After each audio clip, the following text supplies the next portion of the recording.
Hello বন্ধুরা, তোমরা সকলে কেমন আছো? আশা করছি তোমরা সকলে অনেক ভালো আছো। আমরাও খুব ভালো আছি।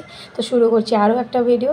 তো সন্ধেবেলায় বেরিয়ে পড়েছিলাম আমি আর আমার বর দুজনে মিলে টোনাটুনি বাজার করতে। অ্যাকচুয়ালি ঘরে সেরকম একটা সবজি নেই, সেই জন্য আর কি বাজার করতে বেরিয়ে পড়েছি। আর এটা ছিল বিশ্বকর্মা পুজোর আগের দিন রাতে।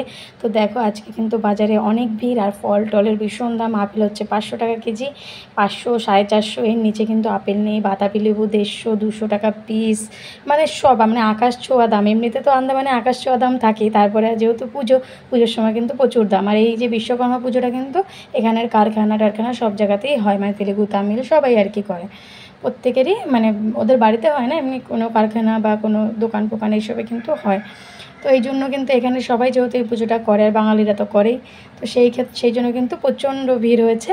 আর আমি কিন্তু এবছর ঘরে পুজো এমনি ঘরোয়া পুজো দিচ্ছি, এমনি সেভাবে পুজো দেবো না। কারণ হচ্ছে গিয়ে আমার সমর পাপা যাকে মামা ডেকেছিল, আমার শ্বশুর যখন মারা গেছিলেন সেই সময় ও যাকে মামা ডেকে আর কি, মামা ডেকে একজন তো মামা দরকার হয়, তো সেই মামা ডেকে, আমাদের তো এখানে মামা নেই, সেই জন্য ওনাকে ডাকা মানে ডেকে আর কি পাতিয়ে তারপরেই করা হয়েছিল। ওই যে সেই কি বাঁধে রাধে না গলায়, তো ওনাদের বাড়িতে পুজো। মামা ডাকার আগে থেকে কিন্তু ওরা আমাদের অনেক ভালো সম্পর্ক ওদের সাথে। এই যে দেখো ওরাও বাজার করতে এসছে, এদের কথাই বলছিলাম আমি।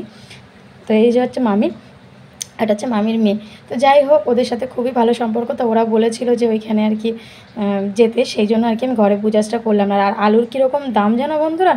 আলু যেহেতু বাজারে নেই, সেই জন্য 120 টাকা কিলো। আলুর দাম শুনে তো আমার মাথা ঘোরানোর মতো অবস্থা। আমি সমর বাবাকে বললাম যে দরকার নেই আলু, এমনি কাটা ছেঁড়া আলু, তারপরে আবার ওই 120 টাকা।